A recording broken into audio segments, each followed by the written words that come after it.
and this exercise is very important. Why you don't need to go till 100 and why you should pay till 60. So suppose मैं 45 का हूँ और मैं 1,13,000 दिया. अब मैं आपको एक कैलकुलेशन दिखाना चाहता हूँ which is very exciting, very interesting calculation. अगर आप ये देखो, सो सपोज ये मैंने 5 करोड़ तक की पॉलिसी ली, इसको मैं इलाज करता हूँ. Okay, now look at this.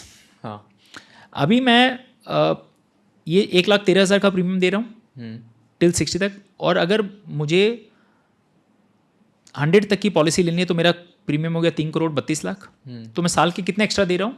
2,19,000. अगर मैं यही पैसा म्यूचुअल फंड में डालता हूँ हर साल और 12% का रिटर्न आता है. अच्छा, एक बात बताओ कुशल, 60th से पहले सपोज आपने 60 तक लिया और मैंने 100 तक लिया पॉलिसी, हमने दोनों सेम पॉलिसी लिया 5 ईयर. 60 से पहले डेथ होती है हम दोनों में से, तो दोनों को क्या रकम मिलेगी? कंपनी सेम मिलेगी, राइट? चूंकि आपने 60 तक लिया और वही पैसा आपने म्यूचुअल फंड में डाला, तो आपको एटलीस्ट वो एडिशनल पैसा म्यूचुअल फंड से आएगा. ये अग्री करते हो? मेरे को नहीं आएगा. तो देखो 60 से पहले अगर आपको डेथ होती है तो आपको एडिशनल 1 CR मिलेगा.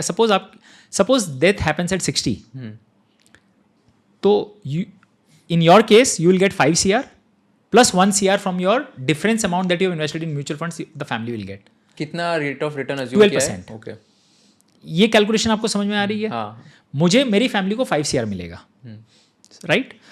चलो हम XY का ले लेते हैं, you know, not you and me, XY का ले लेते हैं. लॉट ऑफ पीपल थिंक यार क्या बात कर रहे हो, राइट?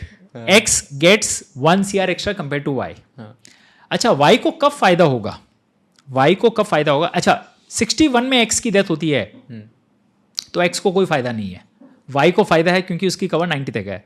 तो Y को मिलेगा 61 से लेके 72 के बीच में. अगर Y की डेथ होती है तो X को फायदा नहीं है, Y को फायदा, क्योंकि Y को 5 CR मिलेगा.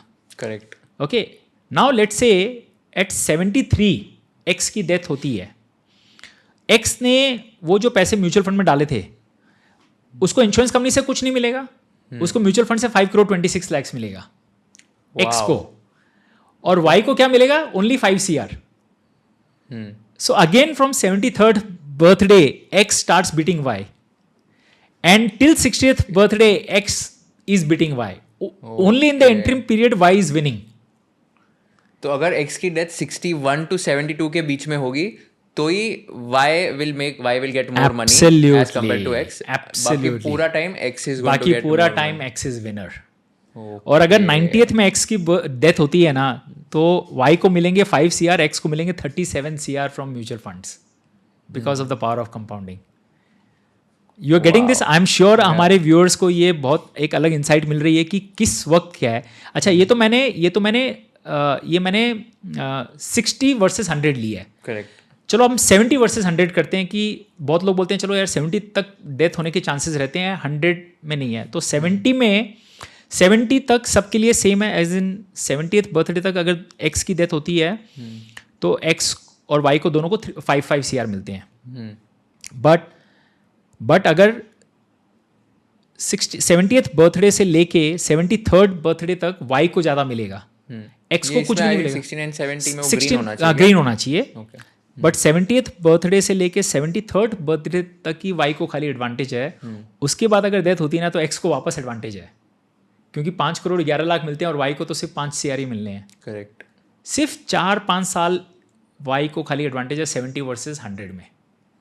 बाकी पूरा एडवांटेज X को है. चाहे पहले भी डेथ होती है तो X को एडवांटेज है, और बाद में भी डेथ होती है तो X को एडवांटेज है. सिर्फ 3 साल के लिए. सिर्फ 3 साल के लिए. Got it. इसीलिए we are completely against going for 100 year term policies. और एक चीज़ आप और सोचो, आपने आज 100 ईयर्स की ले ली और आपने 4-5 साल दे दिया और अब आपने डिसाइड किया मुझे नहीं भरना है, तो आपने कितना एक्स्ट्रा प्रीमियम ऑलरेडी भर दिया, वैसे भी आपको नहीं आने हैं. तो चुपचाप आप नॉर्मल प्रीमियम लो, नॉर्मल रेगुलर प्लान करो. आप कभी भी डिसाइड कर सकते हो मुझे आगे और प्रीमियम नहीं देना है. जितना आपने लिया उतना का ही भरा. एक खासकर आप जब 100 का ले लेते हो तो you already paying much higher premium. That is why you have to remain committed. You can't afford to lapse this policy. I have one counter question here. Yes. अगर लेट्स से ऐसे अज्यूम करते कि चलो मैं insurance ही नहीं लेता हूँ, हाँ, और मैं पूरा का पूरा म्यूचुअल फंड्स में डालता हूँ, तो देन तो I will be better off in mutual funds only. Then तो I shouldn't buy an insurance policy, right? What happens tomorrow morning? What if you don't wake, if X doesn't wake up tomorrow morning, तब क्या होएगा? ये तो मैं भी आपको बता रहा हूँ ना कि मैं 20 साल बन गया तो 100 करोड़ बन जाएंगे, 180 हो जाएगा, कल नहीं बना तो ये 100 करोड़ कुछ नहीं होगा। ये आज की नींद के लिए ले रहा हूँ मैं। तो बेसिकली हाँ, मतलब शॉर्ट टर्म में, इमीडिएट शॉर्ट टर्म में कुछ हो गया तो देन कुछ कर नहीं सकते अगर म्यूचुअल फंड में। अब एक मैं आपको एक बहुत अच्छा और ये एग्जांपल दिखाता हूँ विच इज़ कि आपको सिंगल पे लेना चाहिए कि सो अगर आप ये वापस देखें यहाँ पे विच इज़ दिस कि मुझे 5 पे लेना चाहिए कि मुझे रेगुलर प्रीमियम देना चाहिए कि मैं 10 पे में ख़त्म कर दूँ।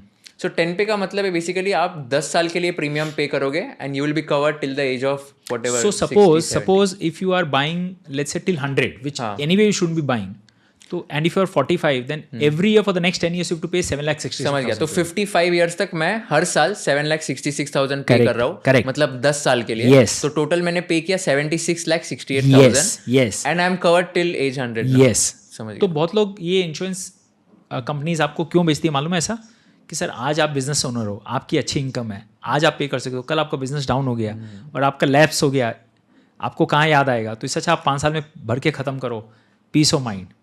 Again they are playing on these marketing tactics, right?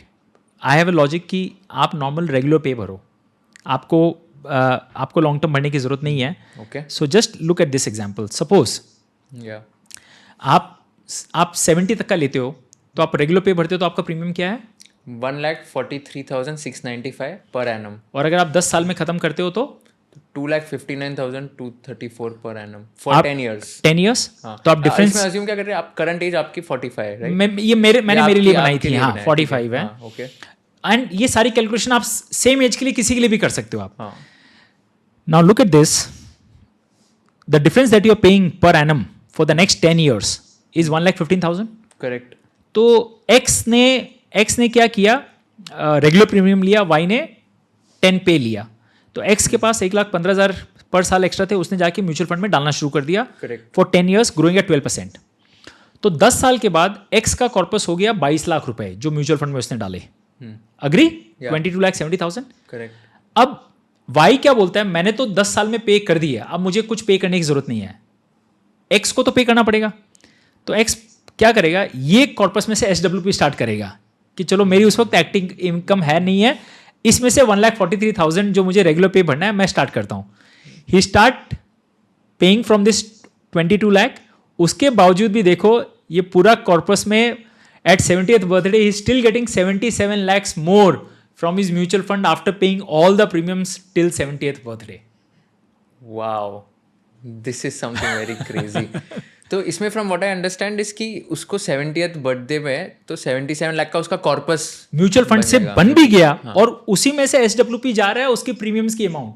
हाँ, एंड इसमें अज्यूम किया है कि दे आर अलाइव है, राइट? 70th तक कुछ हुआ नहीं है। देखिए एक्स एंड वाई दोनों 70th से पहले अगर डेथ हो गई तो मामला वहीं खत्म हो जाता है। X and Y both get 5 CR। I am just saying death नहीं हुई तो वाई को तो कुछ भी नहीं मिलेगा, एक्स को 77 lakhs रुपीज मिलते हैं from his investments that he has done in mutual fund. और अगले 10 साल के बाद में उसको अपने पॉकेट में से पैसा देने की जरूरत नहीं है। 1,43,000 is coming from his mutual fund corpus. अगर सपोज 55th बर्थडे पे हाँ वाई ने अभी वाई का तो खत्म हो गया, वाई को अब 1 रुपया भी देने की जरूरत नहीं है, बट वाई ने तभी 55th बर्थडे पे वो म्यूचुअल फंड में तो डाल सकता है ना, बिकॉज उसके पास कॉर्पस है ना। बट वाई डालेगा तो एक्स भी तो डाल सकता है। हम तो कंपेयर करें, वाई ने जितना डाला उतना ही पैसा एक्स ने डाला है। डिफरेंस कर रहे हैं, only the difference, right? If you learned something new from this video, do share it with your friends and subscribe to this channel so that we can bring you the best content possible. Also, if you want to watch this entire episode, click on the link in the description box and you can go to Kushal Lodha YouTube channel and watch the entire podcast episode. Thank you so much for watching this and have an amazing day.